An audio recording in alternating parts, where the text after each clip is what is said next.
Hey everyone, it's Lexie. So in today's video, I'll be sharing with you all the books that I ended up reading in December and the books that I plan on reading in January. So December, I think, was kind of a busy month.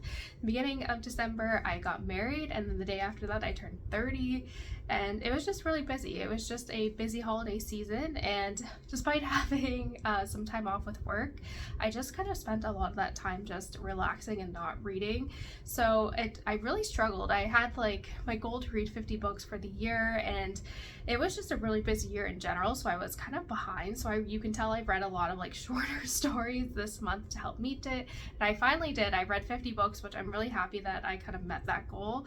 I think 50, like sometimes I get really past 50, sometimes like this year it's a little hard, so I kind of, keep 50 as a goal. So these are you can tell the short stories that I read over the month of December, and they're kind of all over the term in terms of genre. So I have like a murder mystery, I have some short stories, I have a nonfiction, so we're all over the place. And I'm definitely excited for the books that I will be reading in January as well. So without further ado, let's get started. So I wanted something kind of a little bit easy, and like I said, with the shorter books, and so I ended up rereading A Court of Frost and Starlight by Sarah J. Maas. I haven't read this recently, like in a few years, so I felt like kind of with the Christmassy vibes and everything, and it being around the wedding time, I thought this would be a good book to kind of start out with, because it's one that I really have read before. It's on the shorter end, and I really enjoyed it. Even though I've read it before, I picked up on things that I didn't really necessarily pick up when I read it last time, especially having read A Court of Silver Flames, which I don't remember too much about, but I know there were some things that are kind of alluded to in this book that or like foreshadowed, that I didn't necessarily pick up the first time. So like I said, with this one, I was just kind of looking for a quick, easy read, and this one I ended up giving it 3 out of 5 stars. I think it's, a fun, lighthearted book to read around Christmas time, and I do really love this world, so I enjoyed being back with these characters and all those things. So definitely one that I was excited to kind of dive right back into. Next, I picked up the short story The Lost Sisters by Holly Black, and this is kind of book 1.5, I guess, in the Cruel Prince or the Folk of the Air trilogy. And I really fell in love with this series in 2023. I really enjoyed this series, and so I didn't know that there was this novella, so it worked out timing wise that it kind of fell on the, it kind of fell within the time where I was looking for short stories. And this one is interesting because it's told from Taryn's perspective, which is Jude's twin sister. And if you're familiar with the events that take place in The Cruel Prince, there is kind of a big like plot twist at the end, and so we get kind of Taryn's perspective of what is going on. And it was interesting to kind of see from her perspective some of like the details I did end up forgetting, having read it kind of a while ago, but it was really interesting and fun to get her perspective, and it's kind of almost apology to Jude. It's written to Jude, which I thought was very interesting and kind of explores sibling dynamics, and it made me really want to kind of reread that trilogy again. So like I said, I really enjoyed this one. I gave it a 3 out of 5 stars as well. Next, this is a very, very short story, and it was so good that I ended up wanting to pick up a physical copy, and it's Galatea, I think that's how you pronounce it, by Madeline Miller.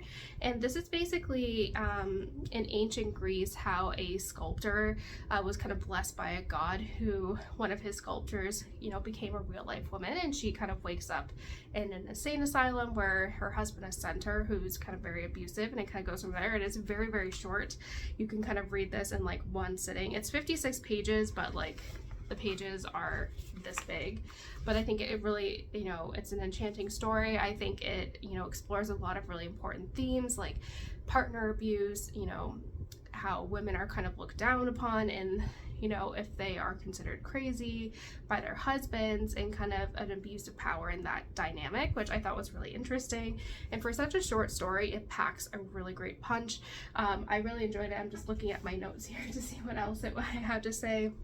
It was very relevant. Even though this is set in ancient Greece, there are a lot of really, important themes that I think are really relevant and draw a lot of parallels to our time right now.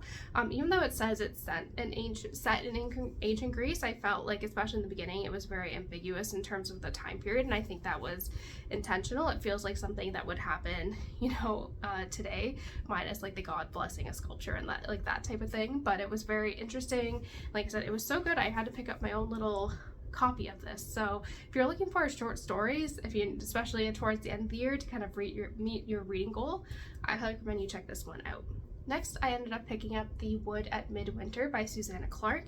This book I gave a 2 out of 5 stars, and I just think I'm not the audience for it. I really love Pearson, and I couldn't really get into Jonathan Strange and Mr. Norrell, so this one, she's kind of hit or miss for me, and this one was a little bit more of a miss. But I do really love the like illustrations in here, but it talks about how this person is like an unusual girl who has, you know, unusual relationship with animals and like these type of things, and basically how she becomes a saint.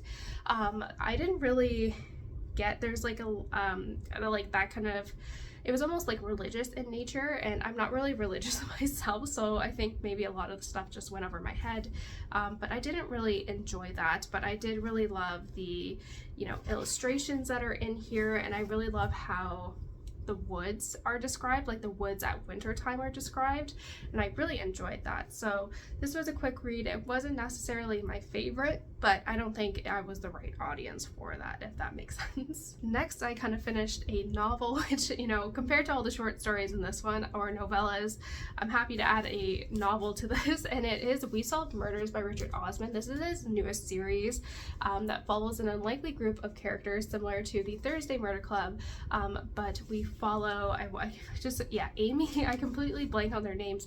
Amy, who is basically like a hired high-end bodyguard, and she is, you know, protecting this very famous and a prolific author who on her small island, and she finds out that there's kind of a plot in place that is put to make Amy look like she is guilty of murder.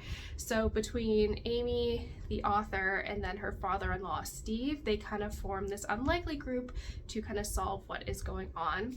And I think if you're familiar with the Thursday Murder Club, I think you would really like this. A lot of the things that I've enjoyed about Richard Osman's writing in terms of, you know, having really fun, you know, characters and that character banter and just the humor that comes in with the writing, it does that in here as well, which I really enjoy. This one was a lot of fun. I didn't really guess who it was going to be, which was exciting.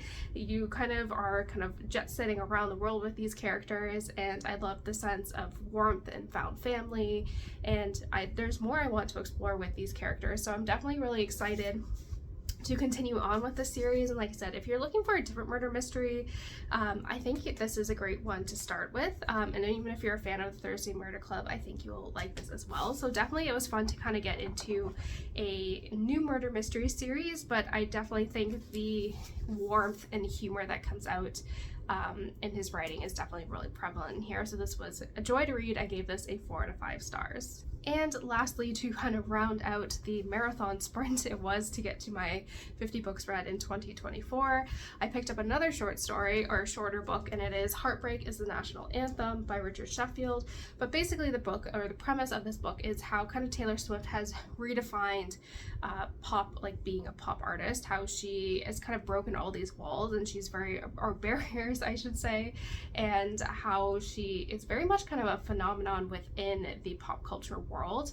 I was really interested in this because the author himself is, or I don't know if he currently is, but he was a writer for Rolling Stone, so I thought he would have a really unique perspective of this. But I think if you are a Swiftie, you will know a lot of the stuff in here. Myself being a Swiftie from basically her first single, I like knew a lot of the stuff in here, so I didn't find anything, you know, new or noteworthy. I think it's very surface level, and it doesn't really go into how she's kind of redefined pop and like being a pop artist and just a musical artist in general. It's very surface level. I think kind of what the description is in here, it doesn't really go into that. It was interesting hearing what the different songs mean to him and kind of his thematic analysis of each of the albums, but for the most part I feel like what this book promises to do, which is kind of a breakdown of Taylor Swift the artist, Taylor's the songwriter, like it doesn't really go into that. So it was a bit disappointing. And then, as like I said, like I liked him describing each of the album themes, but besides kind of that, or just kind of doing some facts that I think most Swifties would know, it's very surface level. He kind of inserts himself more into this than actually analyzing what she's done that makes her so different than other major pop artists in the world. So this book was a bit of a disappointment. So like I said, I think if you're a Swiftie and you kind of know a lot about Taylor Swift, I think this is one that you can kind of pass on. All right, so those are all the books that I ended up reading in December. So let's move ahead to the books that I plan on reading in January. So I'm really excited. So I feel like January is kind of just getting back in the routine of work and everything, which I'm really excited about. I do really enjoy work and kind of getting back in a routine and everything. And so I kind of picked books that have been on my TBR for a while, or ones that were carryover from last year. So I'm really excited to dive into them. We're kind of all over the place in terms of genre too, which is exciting. So the first book that I have here is one that my now husband picked out for me a couple months ago, that I told him I would save for winter break, and I actually finished it a couple days ago. I won't go too much into it in terms of my reviews, so you'll have to wait for my wrap up at the end of the month, but it is The Secret War of Julia Child by Diana R. Chambers. And basically this talks about, it is a fictionalized, I really want to emphasize fictionalized retelling of Julia Child's kind of experience during the war, working for OSS during World War II. And this is, again, fictionalized. There is very little written about it, and so the author kind of created a fictional story around what, you know, she thought Julia Child went through. And so what is interesting is that this takes place in kind of different areas, so and specifically in South Asia, so during the war. So it includes India and China and all these different areas that I think, for at least for my schooling, we didn't really cover a lot of what was going on during this time in those areas of the war, which is really interesting, and I really enjoyed that part. And then you also follow Julia when she meets Paul, and it kind of goes from there. That's all I kind of want to say about it. I'm going to save all kind of the rest for kind of my wrap up, but this is kind of a mix between a spy thriller, historical fiction, character study. It's kind of a wide variety, and you'll hear me discuss it more, but it is a very unique historical fiction that focuses on not only a very kind of prominent person in American history, but also different kind of like a different side of World War II history that I'm not familiar with. So this is the book that I'm currently reading right now. I'm about a quarter of the way through, and I'm really enjoying it so far, and it is The Songbird and the Heart of Stone by Carissa Broadbent. This is the second book that it is, or the second kind of duology within this kind of universe. So this is the first one in the Shatterborn duet, and this follows Mish. I don't know if it's Misha or Mish, but it kind of follows Mish after the events of the last book in the series, the first duology, and it kind of follows her after those events, and she kind of gets thrust into this task. I don't want to spoil too much about this book or talk too much about the plot, just because it kind of spoils what happens in, or like what happened in that last book. So this is kind of a romantasy. It deals with vampires, which is something, I never was a Twilight girly, so this is kind of a new train, but I really love the first duology, and this is kind of continuation, so I'm really enjoying this one so far. Like I said, I'm being vague because I don't want to spoil too much, but yeah, definitely really liking this one so far, and I've been reading through it pretty fast actually. So one of my goals for kind of 2025 reading is to kind of marathon this series. I always think it's fun to have a series to like marathon, and for 2024 that was mostly Bridgerton. I'm almost done with that series, but this is one that I've heard people rave about for years on BookTube, and I've kind of finally decided that 2025 will be the year that I kind of dip my toe and kind of start this marathon, and it is The Assassin's Apprentice by Robin Hobb, which is the first book in the Farseer trilogy, but I'm definitely really excited. So it says, so the kingdom is on the brink of civil war when news breaks that the crown prince has fathered a bastard son and is shamed into abdication. The child's name is Fitz, and he is despised. Raised in the castle stables, only the company of the king's fool, the ragged children of the lower city, and his unusual affinity with animals provides Fitz with any comfort. To be useful to the crown, Fitz is trained as an assassin, and into the use of traditional magic of the Farseer family. But his tutor, allied to another political faction, is determined to discredit, even kill him. Fitz must survive, or he may be destined to save the kingdom. I've heard really great things. I think this is combined of like 3 or 4 different trilogies that are kind of take place within this world and jump around. So I'm definitely excited to dive right in. My husband has read this series as well, and he's really enjoyed it. So I figure why not just start out the year with kind of one of my goals and kind of get that ball rolling. So like I said, my expectations are high, but I'm definitely really excited to dive right in. And lastly, this is a new release that came out towards the end of 2024 that I definitely want to read kind of starting out this year, and it is The Court of Bristol Keats by Mary E. Pearson. This is her newest book. I believe this might be a standalone. I am not sure. But this is, I loved the Kiss of Deception series when it first came out. That was probably one of my favorite, I think it still is one of my favorite fantasy trilogies of all time. And this is her newest book, and I think this is her first foray into kind of a fae related fantasy, but it just sounds so interesting. So it says, after losing both their parents, Bristol Keats and her sister struggle to stay afloat in their small quiet town of Bow Keep.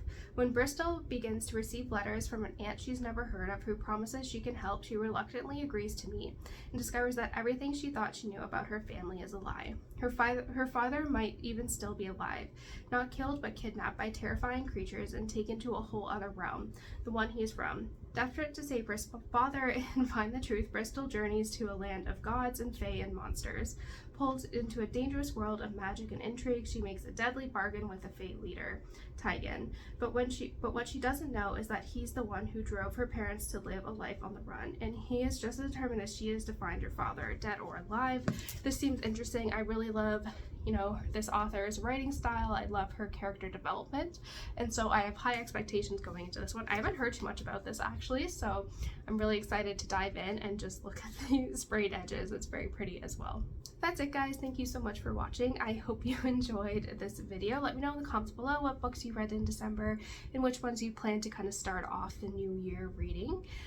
So yeah, thank you guys so much for watching. Don't forget to give this video a thumbs up, and I will see you guys next time. Bye, guys.